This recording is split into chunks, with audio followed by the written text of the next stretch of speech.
Hi, everyone. It's Rachel Stevens at Red Monk with another Red Monk conversation. I am really excited about this one. This is a customer of VMware's Discovery Limited. And the story behind me getting into this is very exciting. So the person we have with us today is Johan Marais, and he runs the platform team at Discovery Limited. And I got to hear him at VMware Explore. He was on stage in the keynote with Betty Janan, who's one of my very favorite people. And then I got to have like a lunch and learn session with Johan later, which was also wonderful. But it was like lunch, and you can't really like take notes during lunch. It's never a fun thing. And so I'm now here to ask even more questions of Johan, learn more about what they're doing because their story is really cool. So let's go ahead, have you introduce yourself, Johan. Tell us about what you're doing at Discovery, a little bit about who Discovery is, and then we'll dive into questions. Oh, thanks, Rachel. And firstly, thank you very much for having me tonight. So, yes, I'm Johan Marais. I'm a Senior Platform Services Manager at Discovery. A little bit about Discovery. Discovery is a financial services organization based out of South Africa. It started just over 30 years ago in the financial healthcare space with one core thing in mind, to make people healthier and enhance and protect their lives. And 30 years later, the company has grown into multiple financial organizations, from short-term insurance, life insurance, investment. More recently, we opened a bank. So I suppose we cover the whole portfolio from there on. Very cool. Very cool. And tell me a little bit about the team that you run. Sure. So I represent Central IP, or Central Technology Services, depending on how you want to refer to it. I come from a traditional background where we provide the siloed functions as essential governance and, I suppose, IT technology stack to the business. We have 15 different businesses globally, and we just do all of the support centrally from South Africa. The team that I represent look after all the cloud services and platform services for the group globally. So that includes all the public cloud providers we deal with. We're in 4 of them today. The on-prem vSphere estate, containerization, infrastructure, DevOps, and a few other things that goes with it. But I suppose it's a natural evolution as the team has grown from when IT started as a traditional VM shop to where we are today. Gotcha. And I think I remember you saying, I think it was 14 CTOs that you're trying to all align into your platform. Is that right when you're talking about your federated team? Spot on. I think with having these different companies across the globe, every one of these companies are their own entities. They have their own CIOs, they have their own budgets and governance structures, and we provide the central IT aspect to them. So although there's standardization across the group, in some respect they're all unique, but we operate in a federated manner to obviously get the best for the group out of the whole offering. Very cool. Okay, so I get excited. I'm going all in. So first I'm going to do the tell people what we're going to tell them thing. So I wanted to kind of like a 3-part story arc on how you guys have approached building your platform at Discovery. So I want to talk about just how you started to build this centralized team in the first place, which we kind of started to get into. And then I want to talk about, because I know that you also attempted to build your own platform, which I think is a very interesting part of your story. And then I want to talk about where you are now. So let's talk about like the start of the journey and like federating these 14 teams and having like this central IT group kind of turn into kind of a platform group. Can you tell me how, just like the origin story of where you all came from? Yeah, 100%. And I think if you consider traditional IT, the way I refer to it is where there was all these silos, networking teams, storage teams, security teams, even operating system teams. And it was traditional on-prem capabilities and competencies. The team that I started was looking after virtualization. And virtualization for me was one of those touch points where it touches the network and the storage and the data center and everybody else. So it felt like the natural progression for the team to evolve into cloud space and then eventually into platform services. To us, everything runs on virtualization platforms, if it's on-prem or in the cloud. And we were well positioned to be that, I suppose, foundational team that could enable business in that way. We're probably the best positioned team and the closest in alignment between the application developer teams and traditional IT, and filling that middle ground. There's a need for us to, as a central IT team, to evolve and become closely aligned with developer teams. And we were well positioned for that. So I suppose it was a natural progression for me, how we started out. And as time went on, we just add more and more services, and we do that today still. I love this. I feel like a lot of times the DevOps kind of team ends up having fancy roles and titles, and I love that it came out of we were the virtualization team, and this is what made sense. Talk to me about the journey from virtualization to containerization, because sometimes that can be a tricky part to try to navigate.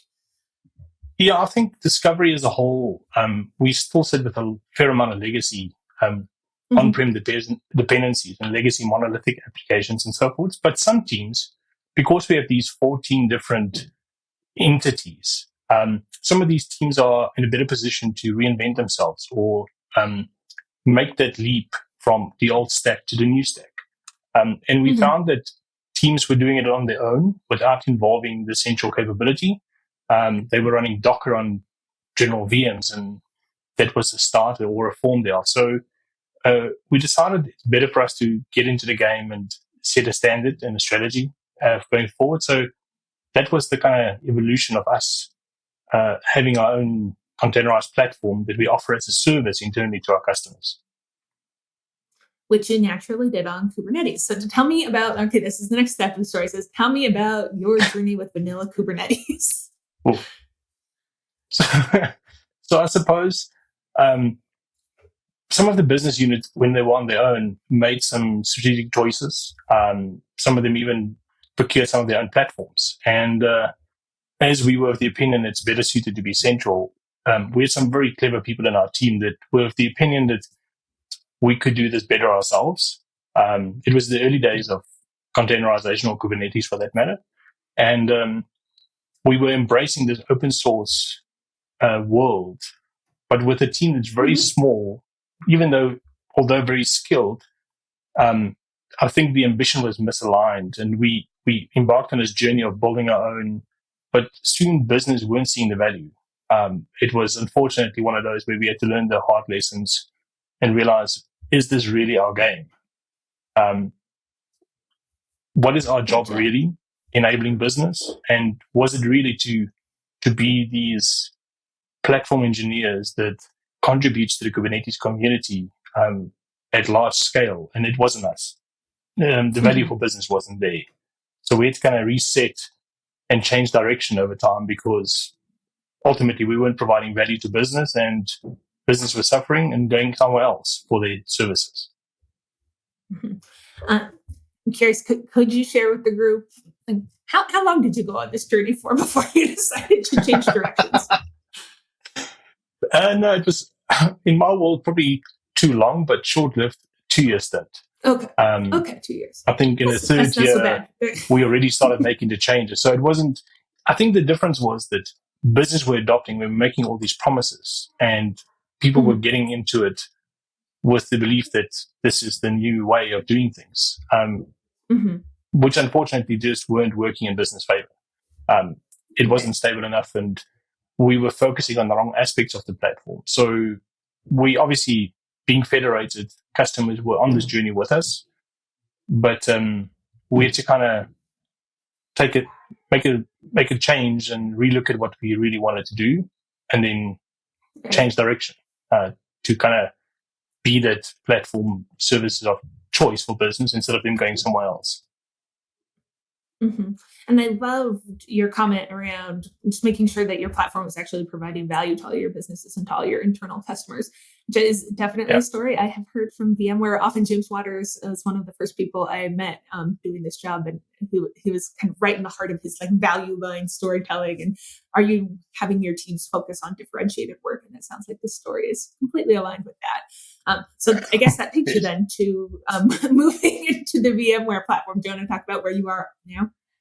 Yeah, and I think it was a natural progression. I think being a long-term VMware customer in the form of the traditional vSphere or virtualization platforms, at that point in time when we had to take stock and figure out where to next, VMware already had platforms. And for us, as a customer, we work with partnerships.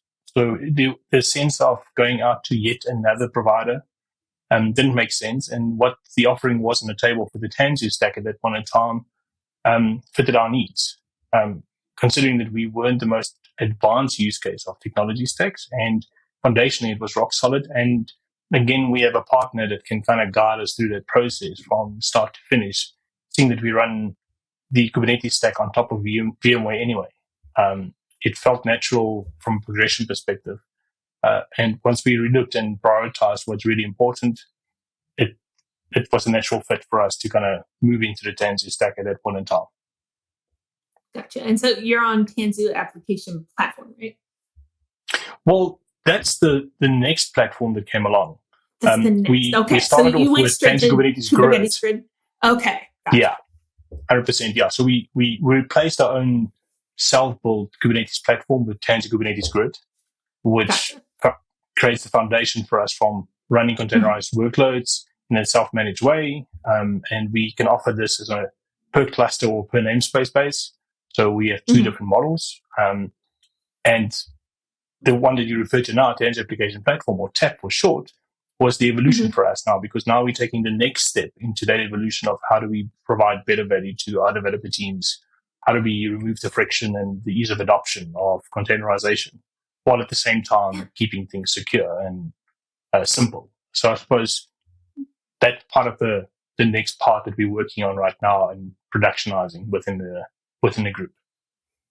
Now, let's talk just a teeny bit more about that, because I think one of the things that's interesting is TKG is built into like vSphere now. And so that's kind of one of the core parts of lower level part of what is happening in the VMware stack. But you're moving up into the Tanzu application platform for the developer experience. And can you talk about some of like the rough edges or things that are getting easier for you in that shift from TKG to TAP? Yes, 100%. And I think, and just as you mentioned, you're quite right. The default approach today for TKG is the vSphere integrated way of doing things. But when Discovery started on this journey with TKG 2.5 years ago or so, we chose a model which is referred to as the TKGM model, which is the multi-cloud model. So it's slightly less dependent or integrated into the vSphere stack, but allows us some flexibility in our deployment models on-prem and in the cloud where it makes sense. We also, as part of that stack, embraced the NS6 Advanced Load Balancer, or the previous name was RV, because we use that for layer 7 increase controllers. So some of those decisions forced us in the direction where we had to do the multi-cloud model versus the integrated model at that point in time. So, but be that may, as the multi-cloud model, it's a rock-solid container orchestration platform for us. And TAP natively ties into these capabilities. TAP as a application platform leverages the integration that we have between the default TKG as well as the vSphere stack, and just makes the adoption so much simpler because it hides all the complexity. It's a lot to manage from a platform team perspective, but from a developer perspective, the ease of use is hugely simplified because they can focus on the real business logic, and they don't have to learn and figure out what Kubernetes needs and what's missing from a Kubernetes perspective when they deploy their applications. Gotcha. How many clouds are you running in? We're in 4 clouds today. So if I consider, that's excluding the on-prem, we refer to that as a cloud as well, but we run in 4 different hyperscalers purely because of locality for some of our application and workloads. We run in 17 different countries globally, and some of those countries have restrictions around what cloud providers can be used, where data can be stored, and so forth. So based on those restrictions, we have to operate in various clouds. And so we're trying to use TKG and more recently TAP to try and abstract that complexity as well. The developers doesn't have to choose different deployment models for the various clouds. TAP can just make those decisions for them. They just tell it where it needs to go. So again, that's one of those layers where we do multi-cloud, and TAP is well positioned to abstract that complexity from a multi-cloud perspective. Gotcha. So 14 different like CTO organizations running across 4 clouds in 17 companies or 17 countries. So that's a pretty good scale. How big is your platform team supporting all of that? We're 6 people today. With various that's a pretty degrees. Good scale ratio. Well, I think there's one caveat to that. I think the teams are at various stages of their journey. Some of them are grad students, so they're new into the space, where others are more experienced. But But I think as we adopt these tooling and technologies, the intent is to grow the team, because what's happening with us as a central platform team, and what we're seeing is happening within the greater IT department, is that it also talks to restructuring and breaking away from the traditional silos. So what we envision is over time is some of these silos will be collapsed, and the members of those teams would be absorbed into existing teams that make sense to remain relevant. So the platform team in that case could then get more members added to the team, and we could then eventually get into this world where we split, I don't know, platform teams from SREs and so forth. But we're too early in the game for that. We're first just trying to do one thing right. Fair enough. But nonetheless, the roadmap may be on its way, but that's 6 people right now doing some pretty heavy lifting across the organization, it seems like. And it seems like your impact is wide. So very cool. I'd love to hear more about kind of the culture that came, because you started to talk about this in terms of silo teams or different IT teams that need to start to get integrated into the platform way of doing things.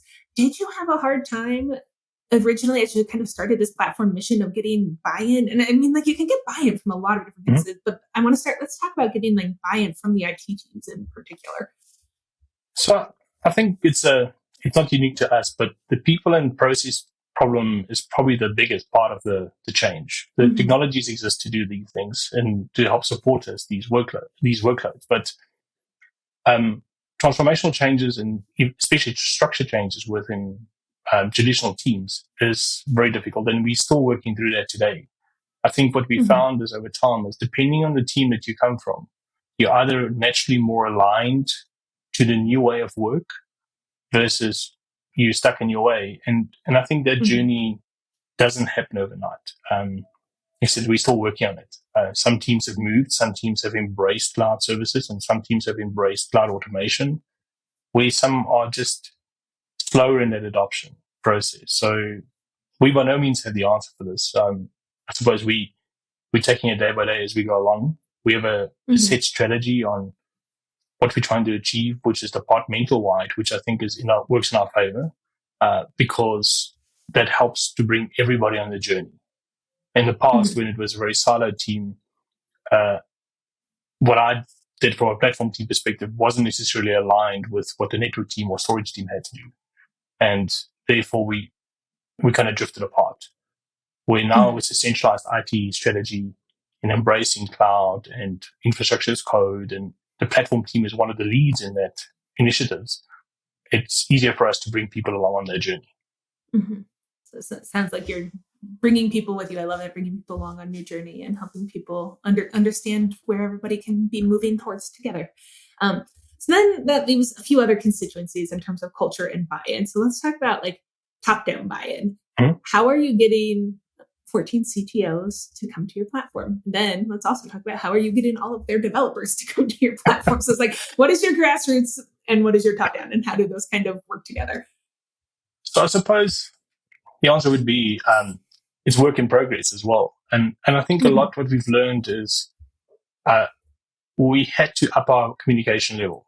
We really had to showcase to the CTOs what's the value to them. And what we found working in discovery is that we work with 1 or 2 small teams first. Let's make them successful and use them as success stories within the group.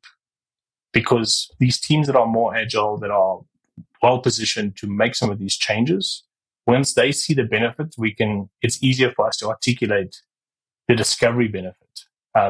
It's very often you listen to a sales pitch or you read the documentation and it sounds all great, but it's